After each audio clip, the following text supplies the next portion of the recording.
नाजरीन 8 माह में 15 अरब 78 करोड़ डॉलर के तजारती खसारे और टैक्स हदफ में 604 अरब रुपए के शॉर्टफॉल के दौरान पाकिस्तान और IMF के दरमियान 7 अरब डॉलर कर्ज प्रोग्राम की अगली किस्त के लिए जायजा मुज़ाकरात शुरू हो चुके हैं। पहले मरहले में टेक्निकल जबकि दूसरे मरहले में पॉलिसी लेवल मुज़ाकरात होंगे।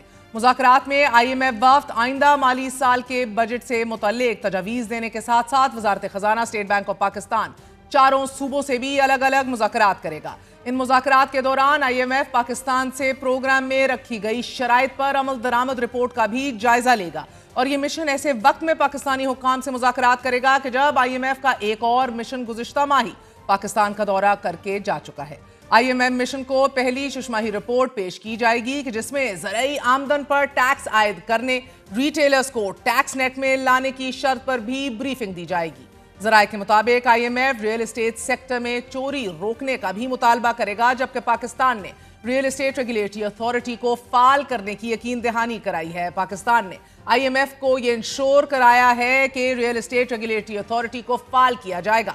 प्रॉपर्टी की गलत मालियत जाहिर करने पर कैद और जुर्माने की सजाएं होंगी और रजिस्ट्रेशन ना कराने वाले एजेंट्स पर 5 लाख रुपए मालियत तक जुर्माना आयद हो सकेगा। रियल एस्टेट रेगुलेटरी अथॉरिटी को भी 3 साल तक कैद की सजा का इख्तियार मिल सकता है। वज़ारत ख़ज़ाना ज़राए के मुताबिक अथॉरिटी गलत मालूमात पर एजेंट का लाइसेंस मनसूख कर सकेगी। अथॉरिटी को गलत मालूमात देने पर 2 से 5 लाख रुपए तक जुर्माना भी हो सकता है, जबकि गलत प्रॉपर्टी ट्रांसफर करने पर 5 से 10 लाख रुपए तक जुर्माना भी आयद किया जाएगा। अगले 24 घंटों में नाजरीन शहबाज शरीफ को बतौर वजीर आज़म हल्फ उठाए 1 साल मुकम्मल होने जा रहा है। हल्फ उठाते ही उन्हें जिस इल्जाम का सामना करना पड़ा वो मैंडेट चोरी का था। ऑपोजिशन को दीवार से लगाने और 26वीं आईनी तरमीम के बाद कोर्ट पैकिंग हुकूमत पर लगने वाले दीगर संगीन इल्जाम है, मगर इन इल्जामात के बावजूद हुकूमत के एतमाद में इजाफा हुआ है। वैसे तो हुकूमत अखबारात की इश्तिहारात, टेलीविजन स्क्रीनें, हत्ता के अवामी इज्तिमा में अपनी परफॉर्मेंस कारकर्दगी के बड़े पैमाने पर तशहीर कर चुकी है, मगर कल वजीर आजम शहबाज शरीफ मुआशी अशारियों का तफसीली मुआजना अवाम के सामने रखेंगे। हुकूमत का यह दावा है कि हुकूमत वक्त ने रियासत के लिए सियासत कुर्बान कर दी है। वजीर इत्तलात अता ताड़ भी यही दावा कर रहे हैं कि मेहनत, नेकनियती और टीम वर्क की वजह से आज हम इस मकाम पर पहुंचे हैं। महंगाई में कमी के असरात अवाम तक पहुंचना शुरू हो चुके हैं। कल प्राइम मिनिस्टर साहब 1 साल की कारकर्दगी कौम के सामने रखी जाएगी। 1.5% पे महंगाई है आज, पिछले साल 23% और इस साल वो 1.5% पे आई है। ये 9.5 साल बाद की कम तरीन सतह है महंगाई की, अल्लाह ताला के फजल से। स्टॉक एक्सचेंज को आप देखें, दिन ब दिन वो ऊपर जा रही है, उसमें बेहतरी आ रही है। उज़्बेकिस्तान के प्रेसिडेंट ने कहा कि पाकिस्तान को एक मुनफरिद हैसियत हासिल है, पाकिस्तान एक रेलेवेंट मुल्क है, इकॉनमी बेहतर हो रही है, ग्लोबल पॉलिटिक्स में पाकिस्तान का किरदार है। आलमी रहनुमा मेरे वजीर आजम शहबाज शरीफ को साथ बिठा के ये बात करते हैं। मुआशी बहाली का सफर है, इसमें इंस्टीट्यूशंस का पूरा किरदार है और हम ये समझते हैं कि जो किरदार SIFC ने अदा किया है, जनरल सैयद आसिम मुनीर साहब, चीफ आर्मी स्टाफ ने अदा किया है, काबिल सताइश है। एक ऐसे वक्त में जब हुकूमत के खातों में मईशत के तमाम अशारी और इंडिकेटर्स मुस्बत हैं, अवाम को आज भी 2 वक्त की रोटी बासानी मुयस्सर क्यों नहीं हो रही? जो टमाटर का रेट था वो अपना 40 रुपये था, अब जो रेट है उन्होंने 100 कर दिया, 100 रुपये कर दिया है। हर चीज़ का रेट बढ़ चुका है। जो नॉर्मल बंदा है वो इन सब चीज़ों से दूर हो गया। इन हालात में भी अगर ये चीज़ें बढ़ाते चले जाएंगे तो बहुत ज़्यादती है आवाम के साथ। लोगों के लिए रमज़ान का जो मामलात हैं वो इतने टफ हो चुके हैं कि लोग परेशान हैं। इसलिए हुकूमत को चाहिए कि इन चीज़ों पर नज़रसानी करे। लोग खून के आंसू रो रहे हैं। अब ये चीनी महंगी करके ये अवाम को रिलीफ मिल रहा है, कुछ भी नहीं मिला, अवाम तो मर रही है। पाकिस्तान में यहाँ पे जब कोई त्यौहार आए, कुछ आए, तो चीज़ें बजाय इसके कि सस्ती करने के लोगों को तंग किया जाता है कि लोग खाना छोड़ दें। हुकूमत की जानिब से मुआशी ग्रोथ के दावे, इस्तेहकाम के बाद तरक्की के सफ़र पर गामजन होने के बयानात, मुल्की और गैर मुल्की मालियाती इदारे भी पाकिस्तान की मुआशी सूरत हाल को बेहतर गर्दान रहे हैं। IMF भी मान रहा है कि पाकिस्तान बेहतरी की सिम चल पड़ा है, गो के तजारती खसारा बढ़ रहा है। शॉर्टफॉल पूरा करने के ऊपर सवाल इस मुल्क में उठाए जा रहे हैं, लेकिन हुकूमत बार बार ये दावा कर रही है कि महंगाई 38% से कम होकर 3% पर आ गई है। इन तमाम तर दावों के बावजूद मगर आम आदमी आज भी मुतमईन क्यों नहीं? अगर महंगाई कम हुई है तो इसके असरात आम आदमी तक क्यों नहीं पहुंच रहे?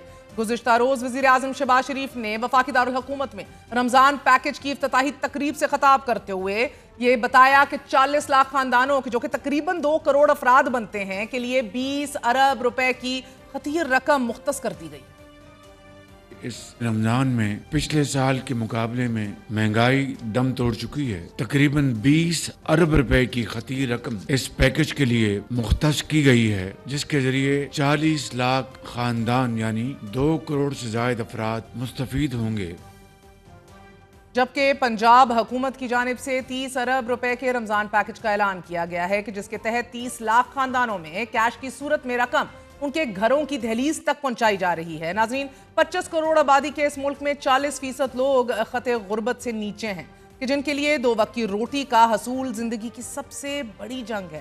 حکومت وقت نے رمضان پیکج کا اعلان کر کے عوام کو عارضی ریلیف مہیا ضرور کر دیا ہے، مگر عوام اس ریلیف سے کہیں زیادہ اس مہنگائی کے بوجھ تلے دب چکی ہے کہ جو رمضان کے شروع ہوتے ہی کئی گنا اضافے کے ساتھ غریب عوام کے کاندھوں پر آن پڑا ہے۔ وزارت خزانہ نے بھی عید الفطر سے قبل مہنگائی کے حوالے سے خطرے کی گھنٹی بجا دی ہے۔ ان کا کہنا ہے کہ مارچ میں مہنگائی کی شرح 4% ہو سکتی ہے کہ جو جنوری میں 2.41% ریکارڈ کی گئی تھی۔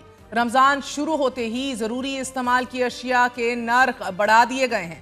مارکیٹ کا سروے کیجئے تو اشیاء خورد و نوش کے نرخوں میں کوئی خاطر خواہ کمی واقع نہیں ہوئی۔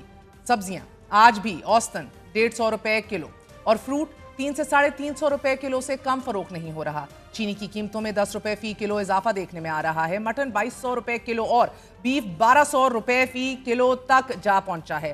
پیاز کا سرکاری ریٹ 63 روپے کلو ہے، مگر مارکیٹ میں جائیے، مارکیٹ میں 80 روپے فی کلو فروخت ہو رہا ہے۔ اسی طرح لہسن کے سرکاری نرخ 610 روپے فی کلو ہے، مگر مارکیٹ میں 1000 سے 1200 روپے تک فروخت ہو رہا ہے۔ آلو کی سرکاری قیمت 58 روپے فی کلو روپے مقرر 100 روپے میں فروخت ہو رہا ہے۔ پیاز 58 کی بجائے 80 روپے فی کلو میں فروخت جاری ہے، جبکہ چکن کی قیمت میں 30 گنا اضافہ ہو چکا ہے۔ پشاور میں لہسن اور ادرک کی 640 روپے فی کلو میں فروخت کی جا رہی ہے، جبکہ مٹر 150 روپے کلو فروخت ہو رہا ہے۔ وزیر اعظم شہباز شریف نے رمضان المبارک میں مہنگائی پر بھرمی کا اظہار کرتے ہوئے وزیر اعظم کی جانب سے ہم نے احکامات سنے اور یہ کہا گیا کہ چینی اور دیگر اشیاء ضروریہ کی قیمتوں کے کنٹرول کے حوالے سے کوئی کوتاہی برداشت نہیں کی جائے گی۔ عوام کو کھانے پینے کی اشیاء کی کم نرخوں پر فراہمی ہماری اولین ترجیح، اس کو یقینی بنایا جائے۔ گو کہ ذہن میں رکھیے کہ میری ذاتی طور پہ بہت سے لوگوں سے اور ایسے مزدوروں سے بات ہوئی ہے کہ جو تربوز 100 روپے کا لا رہے ہیں مگر ان کے اوپر دباؤ ہے کہ 70 کا بیچو، اور جب وہ نہیں بیچ سک رہے تو ان کو بھی گھیر کر پولیس اسٹیشن لے جایا جاتا ہے اور 20-20 ہزار روپے جرمانے بھی الگ بھرنے پڑ رہے ہیں۔ سو the disconnect is huge at the moment۔ وزیر اعظم کا چینی کی ذخیرہ اندوزی میں ملوث عناصر کے خلاف بھی بڑی سخت کارروائی کرنے کا ایک عزم ہے جو دہرایا گیا ہے۔ گزشتہ مہینوں میں بھی حکومت نے سخت کارروائی کی کہ جس سے چینی کی سمگلنگ کے خاتمے میں مدد ملی، مگر حقیقت انفارچونیٹلی یہ ہے کہ حکومت آج بھی ذخیرہ اندوزی اور ہورڈنگ کے سامنے بے بس دکھائی دے رہی ہے۔